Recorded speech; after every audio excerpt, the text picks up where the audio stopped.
welcome to Strictly Game Boy, the podcast that features 4 shades of gray. I'm your host, Brian, and I am joined by my co-host, Clay Howard. That is I, Clay Yes, Howard. it is. Hello. How you doing? Good. We are back, and we are playing with power. Portable power. Portable power. Yeah, it's I don't know. Hopefully it doesn't feel this way to the listeners, but we've had a bit of a break. I think we've mentioned it multiple times leading up to this. But we are through what will hopefully be the dry spell, the big transitional period, if you will. Indeed. Brian, you are a married man. That's exciting. I have a wife now. Yeah, that's crazy. Yeah. Definitely a wedding I'll never forget. I could say that much. I had fun. Yeah, it was a great time, and I think everybody had a lot of fun. And then I now live in a different state, so unfortunately we're not in the same room looking at each other anymore, which is kind of sad. Oh, it is sad. But we are still friends. How's Wisconsin? Wisconsin is great. I just went to the fair yesterday, so I ate lots of cheese and dairy product. But yeah, it's great. It's beautiful out here. My new job is great, and I see a whole lot more of my wife now, which is awesome. So she's not always working and all that. You know how that is. Indeed. Yeah, so it's great. Hopefully the show here will continue on. That's the plan. Hopefully, us not being in the same room, we can still make this work. Honestly, most of my podcasts are done this way. But I really do feel like us being able to be in the same room really did help things. But you know what? We'll roll with the punches, and we can deal with it. The show must go on, as they say. So if we talk over each other, just bear with us because we can't see each other as well. So it's gonna happen. I haven't done a Skype podcast in probably about a year. Okay. So I'm gonna have to get back up to speed with things. So. But you have done them before. Yeah, so yeah. That's good at least. Anything else? Hey, have you been playing Pokemon today? I did play some Pokemon Go today. It's crazy out there. We've got down here we've got a lot of weird stuff out and about today. So I didn't know if you had that too. Yeah, I don't. What do you mean by weird? Well, like Aerodactyls all over the place. I finally got an Aerodactyl today, first one I ever got, and then Alolan Geodude showed up. Yeah, he's got kind of some hair on his head, but right. It just looks sad. They're like rock hairs somehow. Yeah, but it makes him look like he's balding, which almost looks worse than just regular Geodude. Kind of depressing. Yeah, I did. I wasn't sure if that was normal or if that was different, but I think there's some event going on somewhere, and so okay. Yeah, if we get out there and do a bunch of quests, then we'll unlock some bonuses for the next week. Hey man, this is not a Pokemon Go podcast. Hey, well, in the notes it says banter, so I was trying to. This banter. is all encompassing banter, and for Pokemon sure. was on the Game Boy, so fair enough. So I felt like that was fair, right? Mm-hmm. We have a great episode for you today. Yes, we do. This week we are taking a look at Ghostbusters 2. So let's go.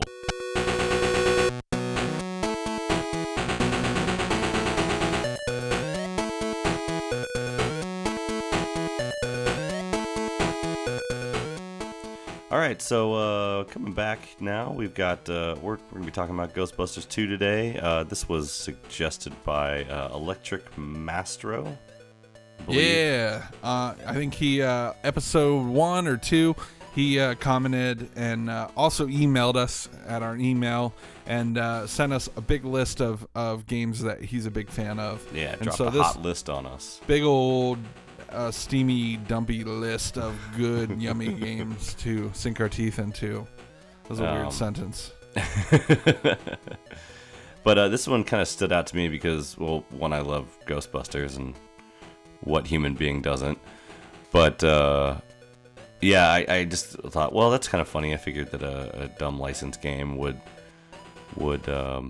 be that great, or for numerous reasons. But turns out, yeah, it's kind of a fun game. Yeah, I would say so. And it's got an interesting story behind it.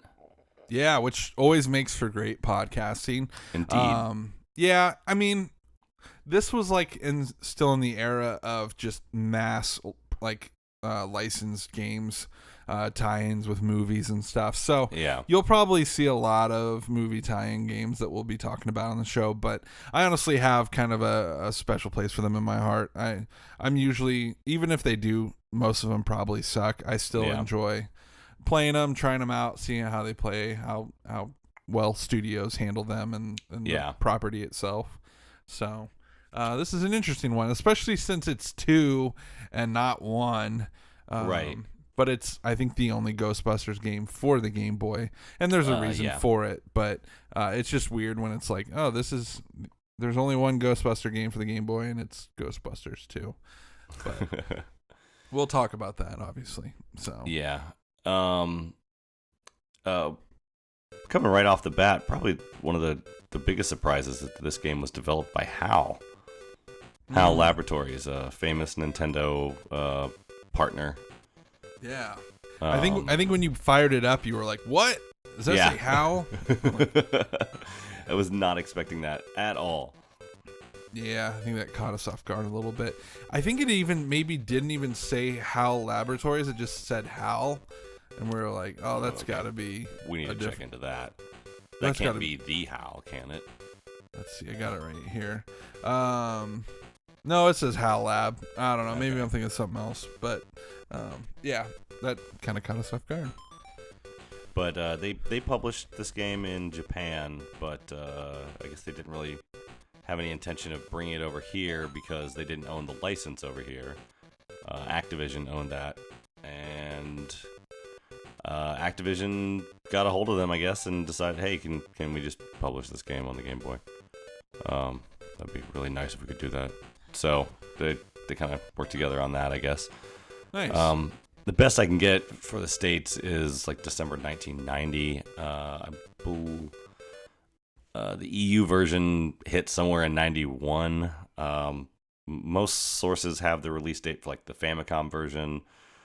It might also be they may have both released on the same day, the Famicom version and the NES and the Game Boy version, but I don't know. It doesn't actually say that, so right. It's a little tough to tell.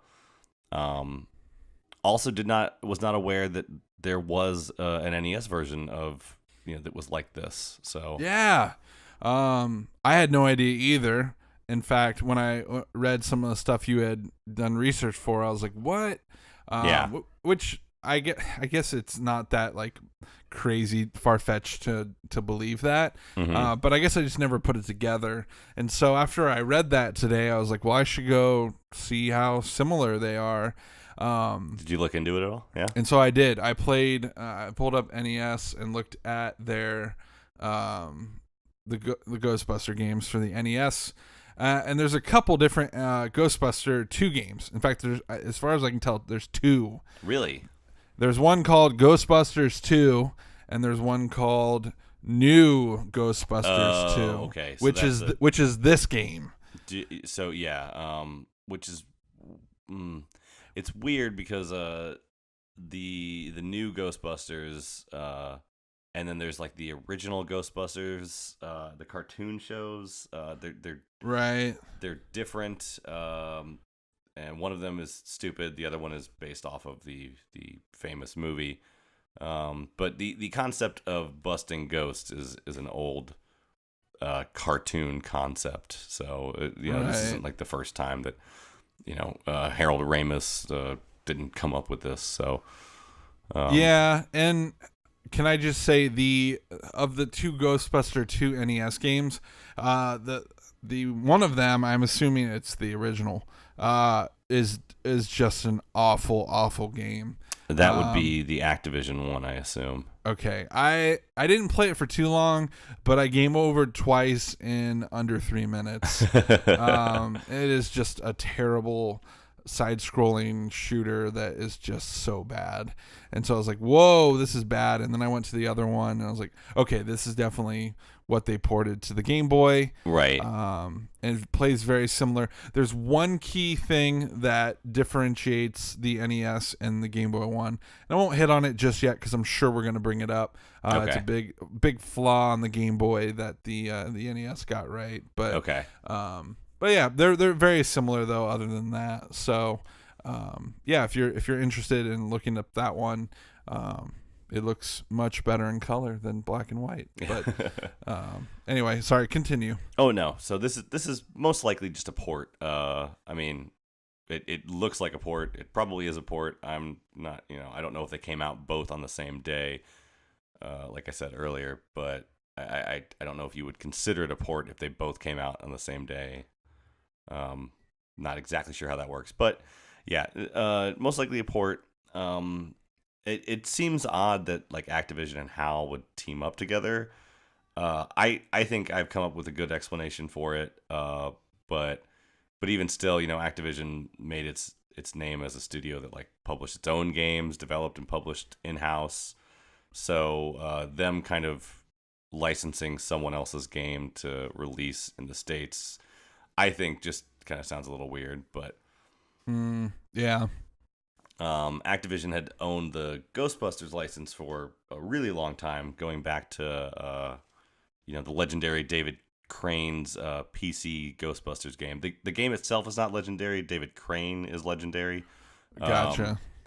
At this point, a lot of the like the Atari, the home console market had kind of crashed, so they were making PC games, and his Ghostbusters game is pretty well regarded, at least by people who like old PC games. It's not bad. So there's that. But at some point, Activision, he had left the company when it was time. They wanted to port it over to the NES when the NES was starting to blow up. So they got his company. I don't think he worked on the project, but they got them to port it. It is generally considered one of the worst NES games ever made. Is that the one bad. I was talking about? No, this would be Ghostbusters 1. Oh, the original. Okay. For the NES. It's not a very good port, and it's just apparently a trail of tears. So, they decided to go with them again for Ghostbusters 2, which you said you played and was, It sucks. It is apparently a little bit better than the first one they made. I can't even imagine how bad the first one is then. Wow, I have to go play that next. Yeah, I kind of want to look at it. Over on the Japanese side of things, though, I guess HAL had gotten a hold of the Japanese rights to Ghostbusters and made new Ghostbusters 2 for Famicom, which is a very solid game. You can, I don't know if you want to talk a little bit about it, or should we wait till later? Yeah, we can wait. I think we always talk about how like upset we are when Japan gets a game that we don't get, and right. And people who like were reading, magazines and were aware of like the import scene were clearly feeling that. A lot of people really wanted to play this game, and the Ghostbusters 2 we got was hot garbage. So, oh yeah. As for how Activision ended up publishing a HAL game, I think it's, like I said, it's speculation on my part, but I think they just, they wanted to make use of their license for a Game Boy game, but those last two games they'd made for the NES were just critically failed. I'm sure they scored very poorly. Why waste money making another bad game when you can just bring over a already done, somewhat competent game? So yeah, that's my guess, is that they were just like, you know what, let's just get the game that's already done. Totally. That makes sense. They had already worked together too. I guess I've seen conflicting reports as to who developed and who published it. I think it's an Activision game originally, but HAL published it or ported it to the Game Boy. It's a game. It's like a mahjong-looking game. It's called Shanghai. But they had worked. The point is, they both had worked together on that. That's how they kind of already had a little bit of a relationship, and so it's not entirely far-fetched that HAL and Activision would work together. And this isn't the Activision we know today. Probably a couple years away from Bobby Kotick taking over the company, buying the company actually, and turning it into what would eventually become a huge superpower in video games. But at this point, it was still Activision's the very first third-party company, so they still had clout back then. Clout, huh? I'd say so. That's a word I would use. It's a very fun word. Clay, do you have any history with this game? No, unfortunately, kind of how we mentioned earlier, how we came upon it. Really, I think that was my first interaction with this game. So, really just in preparation for this episode, I have played this game for the first time. So, fortunately, spent no time with it as a kid on the Game Boy up until now. Yeah, me neither. I believe I've seen this, and much like maybe as a kid I might have wanted to play it or something, but the older we got, I think we both realized that licensed games were not necessarily to be trusted. Yeah, there are good ones out there, but for the most part, I think anytime I've seen it used, I would just be like, yeah, that's probably not worth my time. So I've never really looked into it, which is a shame because it's kind of a fun game. Definitely, I agree. Chill out, dude. We'll be right back. Hey, kid. Where's my lunch money? Come on! You haven't been flossing.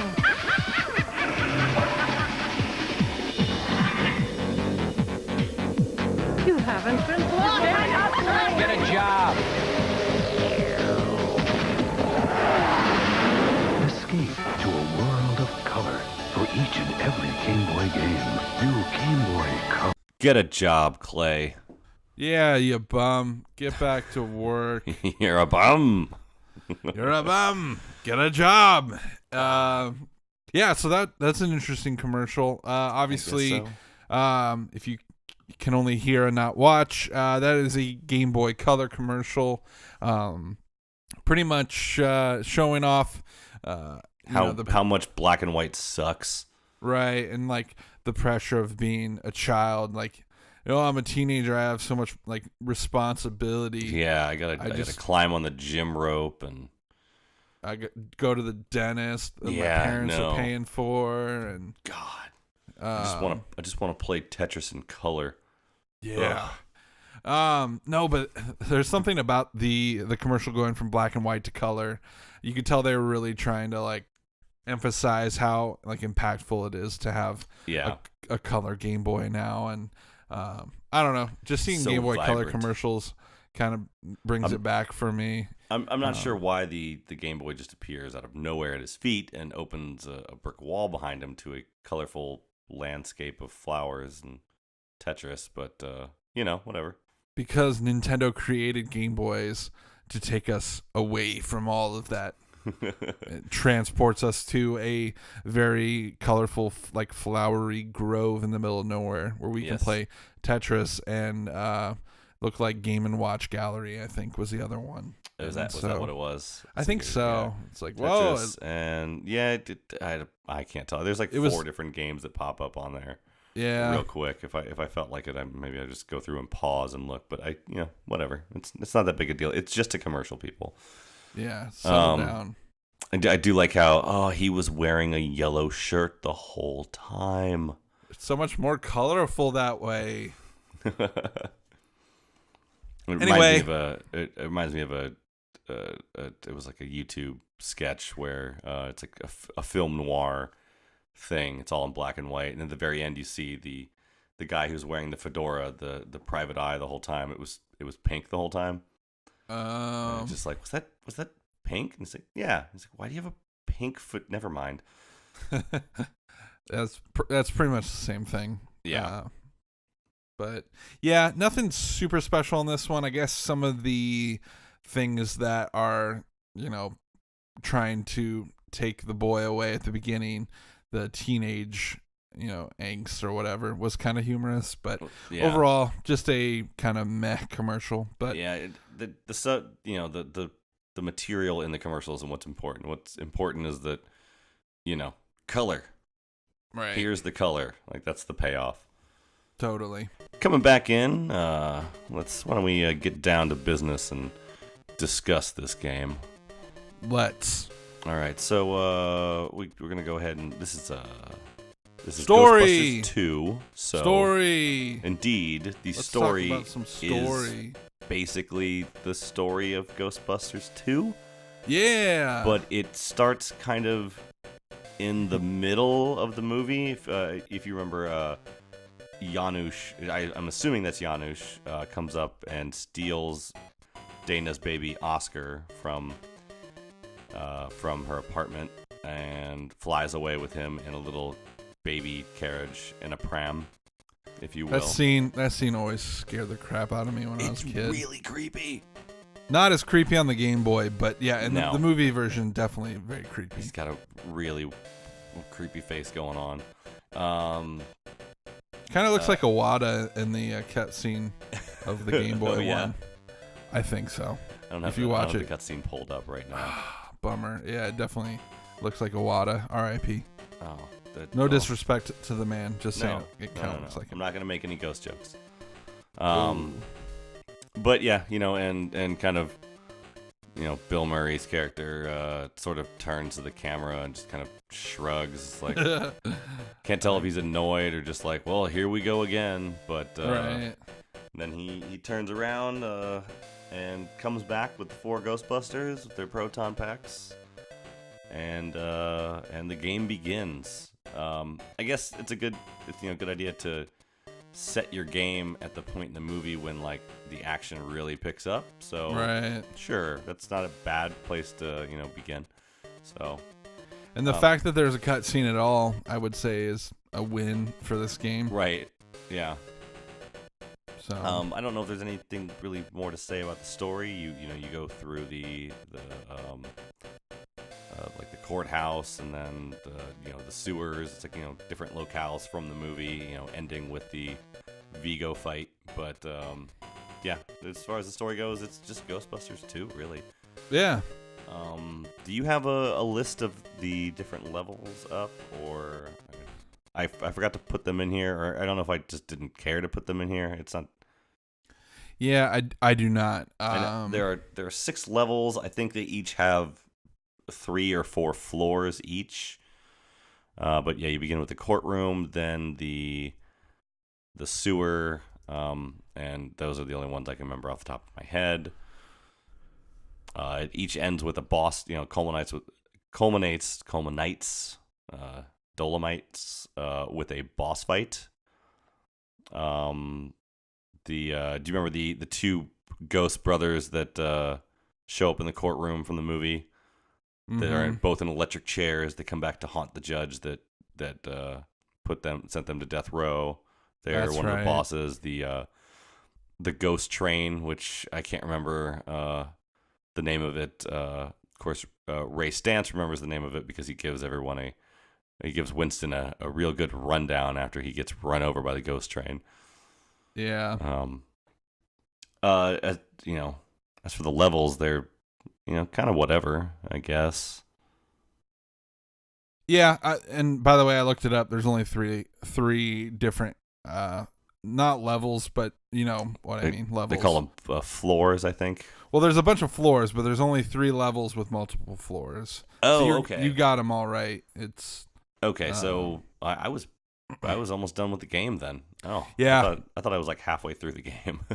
the third stage is museum, and I guess that's the Yep. final one. After you get through the floor 6, you go to a boss, which is I don't even know how to say this guy's name. Janusz, and then you go to Vigo directly following. So Okay. Yeah. I was probably on like floor 3 of level 3, so okay, wasn't too far. yeah. Yeah, so I guess the information I have is the NES game has more levels in it, I would assume. It's like I said, it's tough to some people when they talk about this game, they are talking about the Famicom version. So it's tough to like parse through the information and figure out which is which. The levels themselves are just kind of like rooms on a floor. You walk through them. There's crap in your way. It gets a little annoying at times because of your okay, so we should say you have a B and a T. I would assume the T stands for trapper. I don't know what the B stands for.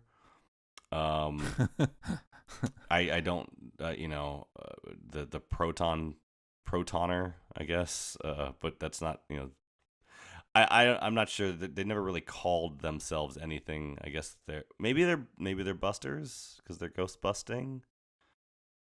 Yeah, let's go with that. That sounds the most legit. Because busting, I don't know about you, but busting makes me feel good.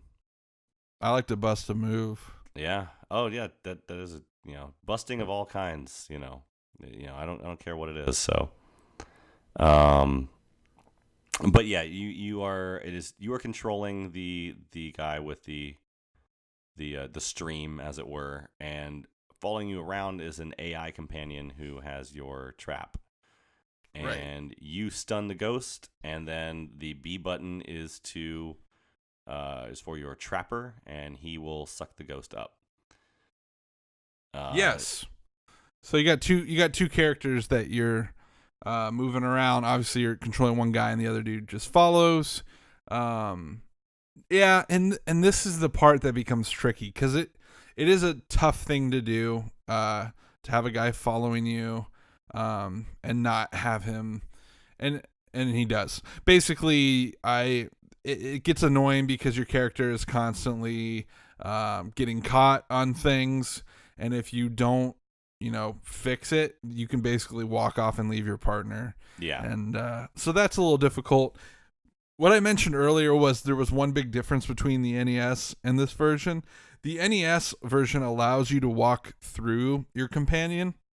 Yes. Or past, but the Game Boy one doesn't. Through your companion? You mean the trapper, as it were? Through the trapper guy. Okay. Through the other Ghostbuster. So if he gets stuck, he'll be in your way? No, if you're in a tight hallway, he's going to be in your way. Right. Okay. You could just walk right through him, but in the Game Boy one, you have to like push him backward or whatever. So I don't know. Maybe it's better because if he gets stuck, you can unstuck him. I don't know. But it's just a little bit obnoxious having to like keep him with you, and he does take damage. He can get hurt, so it's not like he's invincible. So it doesn't really matter. You do have to keep an eye on both of your characters. Yes. So yeah. Overall, it's a little buggy, but I still think it's a really cool mechanic. Mm-hmm. It makes for some unique gameplay at the very least. Yeah, and we should mention that you get the option to pick from all 4 of the Ghostbusters, not just 3 of them. Winston is represented here, so I immediately grabbed Winston the first time I played it because I wanted to show him some love. Nice. But I think the other thing that kind of bugs me about the Trapper is that some ghosts go through walls. The Trapper does not. So you can sit there and there's a few ghosts that just really annoy the crap out of me, and you can stun them in the wall. So the stream can stun them in the wall, but the trap cannot actually go through that wall. Which makes, I mean, it technically maybe makes sense, but I guess I don't know. It's still kind of frustrating. I don't think it really makes sense because this is a fantastical science fiction thing. So right. Who knows really? One thing I also didn't know is that once the ghosts are stunned, you can actually walk through them and they will not hurt you. I did like that. That is nice because then that way your companion can kind of get closer to them, and it's a lot easier to capture them. I wish I had known that when I was playing through. That would have been really nice.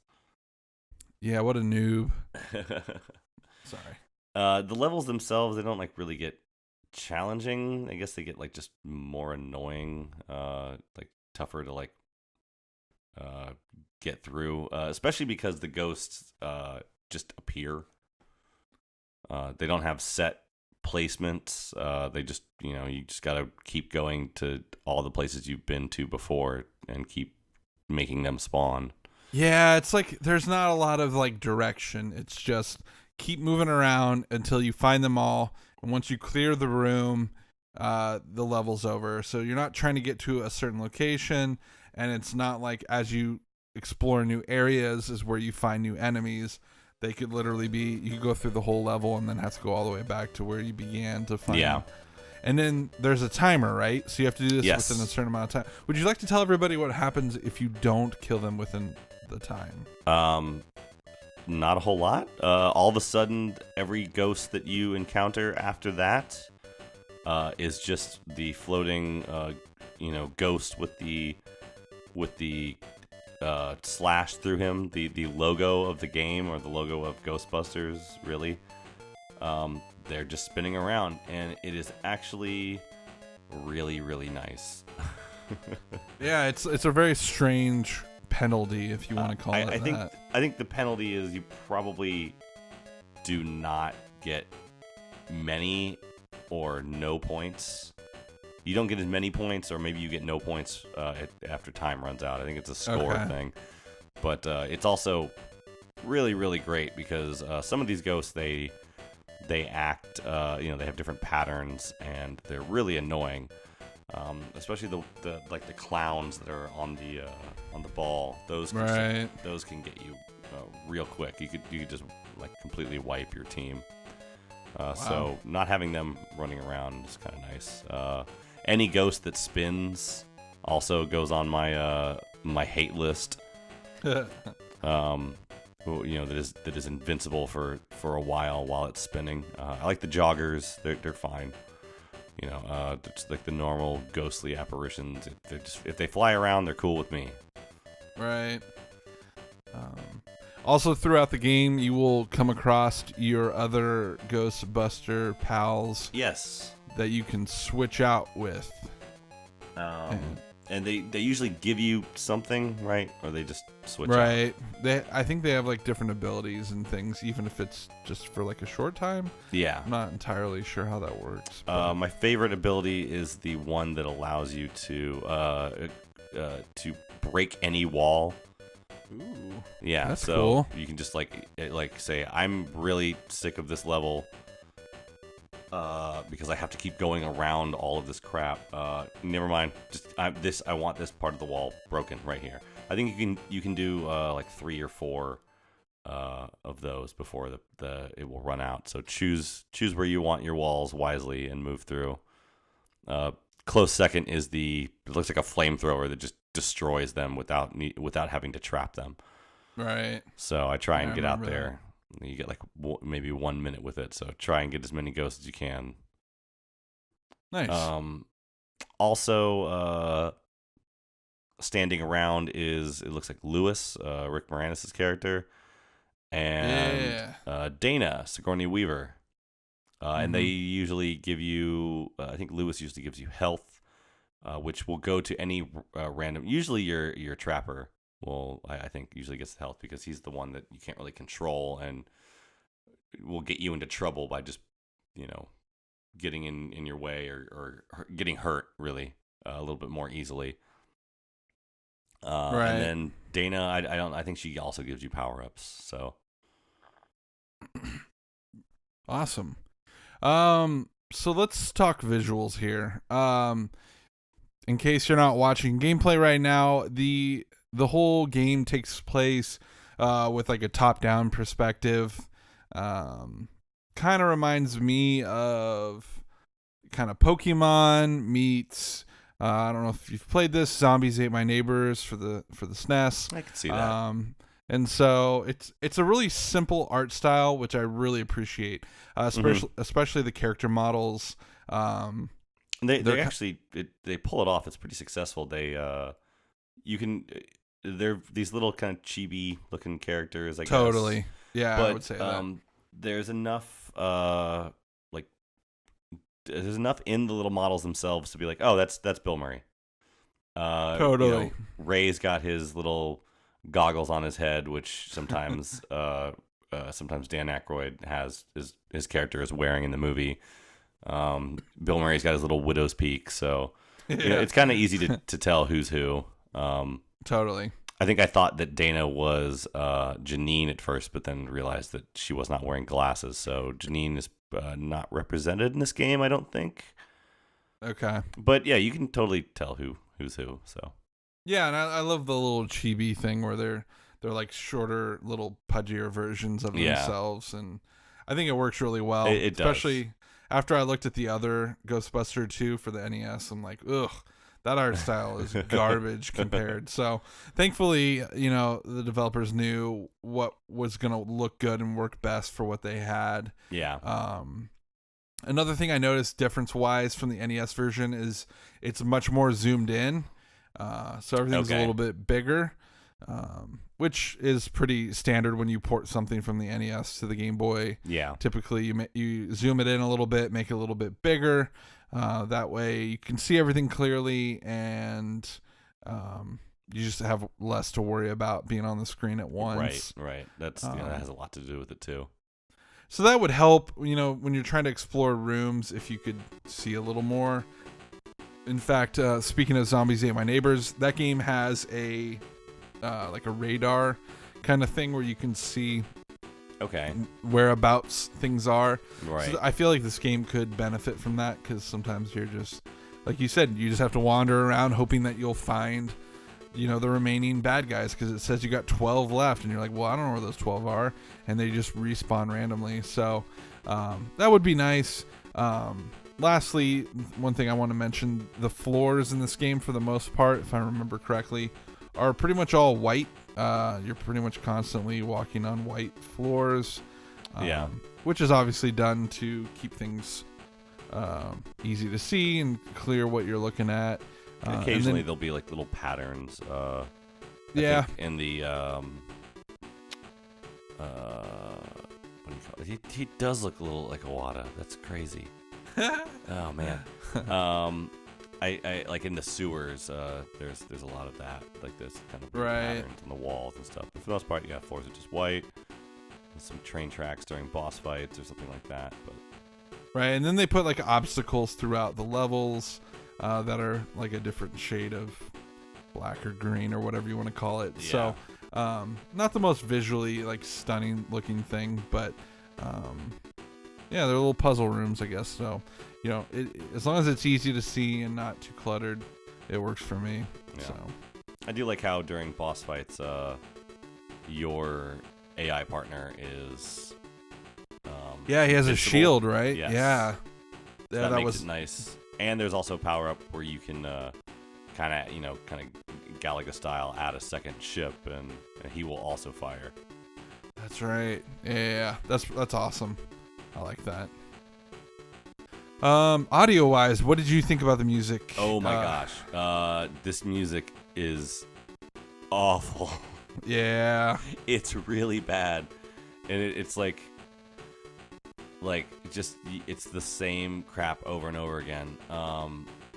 I saw that they said that this was a Jun Ishikawa, at least he is credited as doing the music, which if that's true, and I assume that he definitely did the music if he's credited on the Famicom version.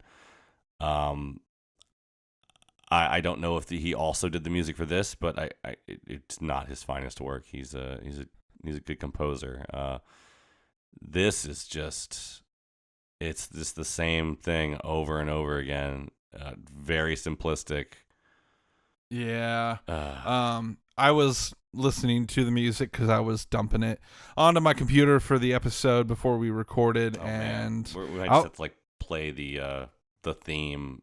From the movie over and over again, or music from just do some of the instrumental stuff from the movie, because Ghostbusters 1 has a great instrumental soundtrack.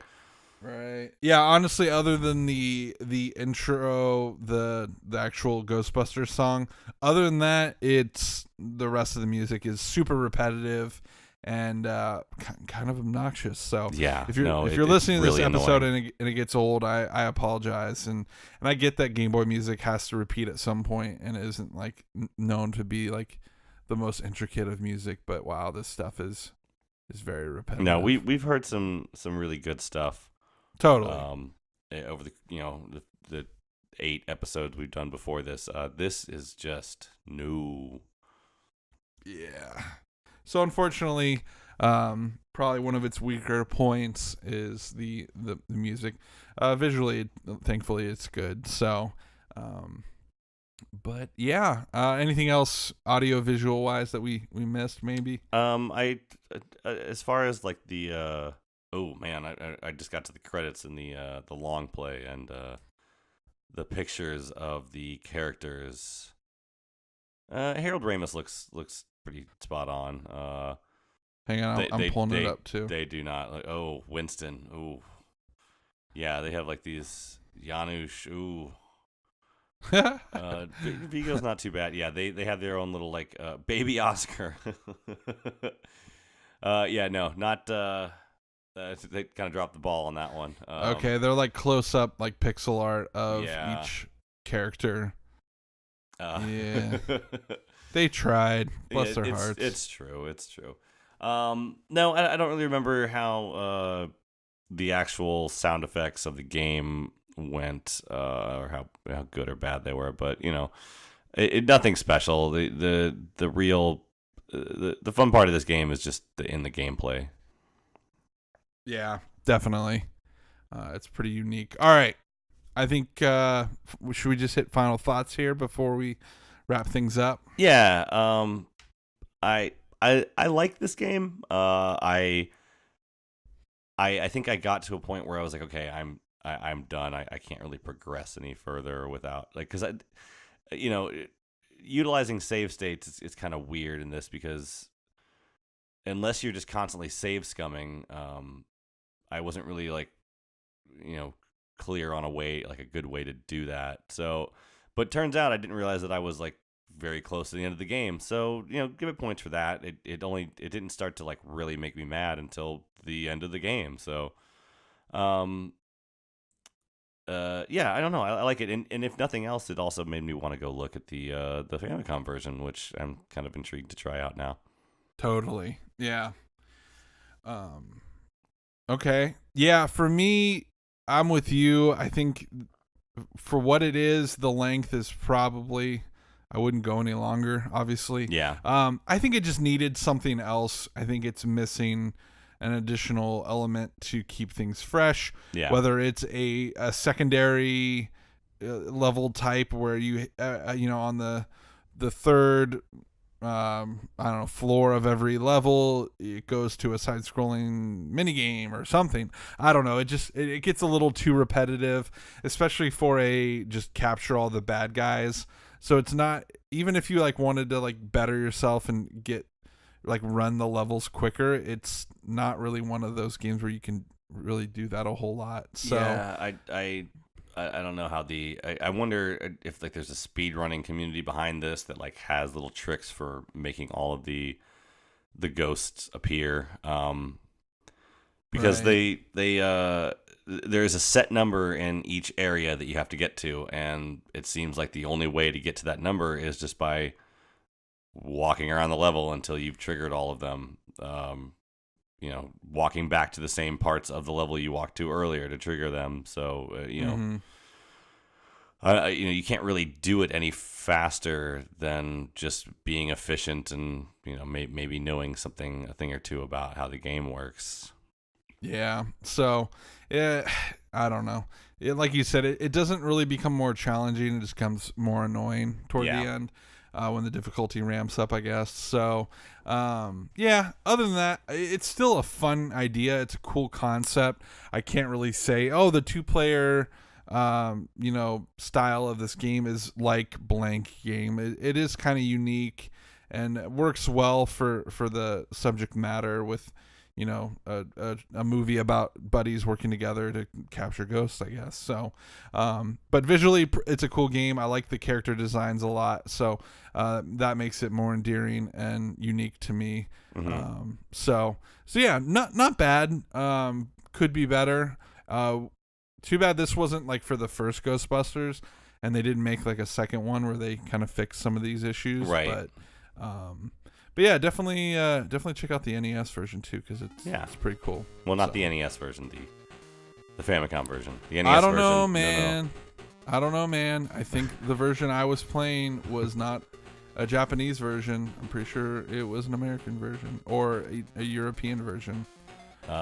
Maybe it did come out in the European region. Because I'm pretty sure there was a Japanese version that was separate when I was looking at the ROMs. So Okay. I don't know. I just know it wasn't Japanese. So Okay. but yeah, I guess it didn't come to the U.S. is what you're saying though. Yes. Okay, gotcha. So how many thumbs up, Mr. Byron? I could commit to almost one thumb, like most of a thumb. Most of a whole thumb. Most of a whole thumb. Yeah, I think that's fair. Definitely fair. And now it's time for this week's song of the week.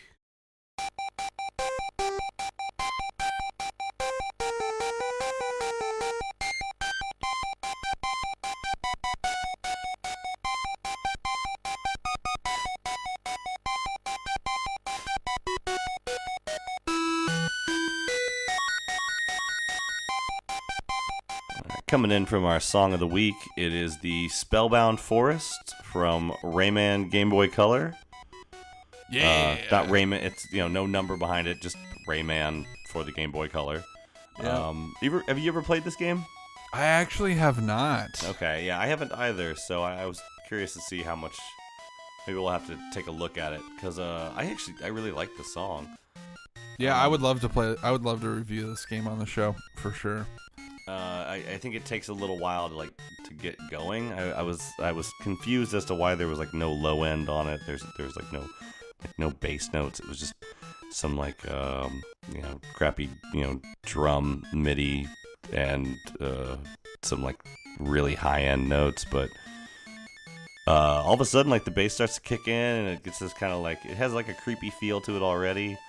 Right. Maybe that's the point of it, is it's unnerving. I'm where's the other half of this song? This is weird. But when it starts to kick in, I really like it. It's got this kind of scary carnival feel to it. Yeah, totally. Yeah, and you mentioned this, and I agree. It's a really long song. In fact, I don't know how much of it I'm gonna have in for the listeners, but it doesn't repeat very quickly. Yeah, it takes a while. I don't know if that's a Game Boy Color thing that they could fit longer, bits of music in before it had to repeat itself. Right. I'm not sure, but I thought that was kind of cool at the same time. Just that it isn't super loopy and repetitive, and it has time to build and add on top of it and go different places rather than just being the same melody over and over. Yeah, it's pretty dynamic, and I think that of course that works in its favor. Yeah. I like it a lot. What is it with forests in video games always have to be having to be creepy? Yeah, poor forests. Yeah, I know. They're usually serene places. For real. You got Forest Temple and Zelda and Ocarina and yeah. There's some creepy forests in Diddy Kong Racing.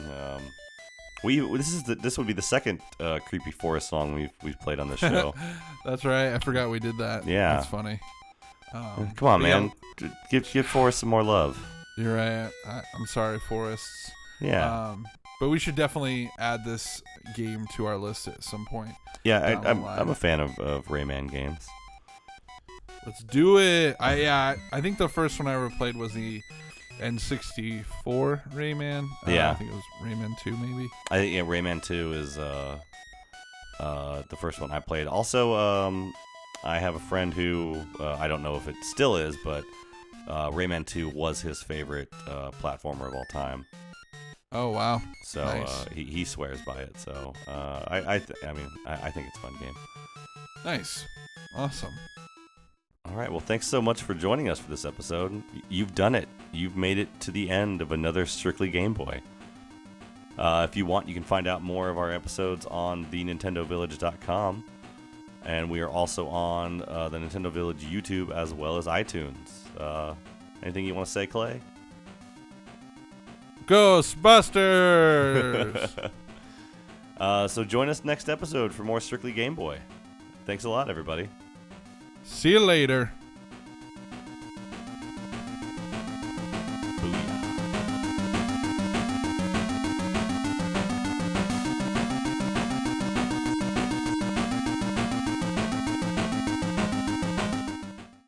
Thank you so much for watching. Be sure to subscribe, check out some of our other videos, and visit thenintendovillage.com, your home for everything Nintendo.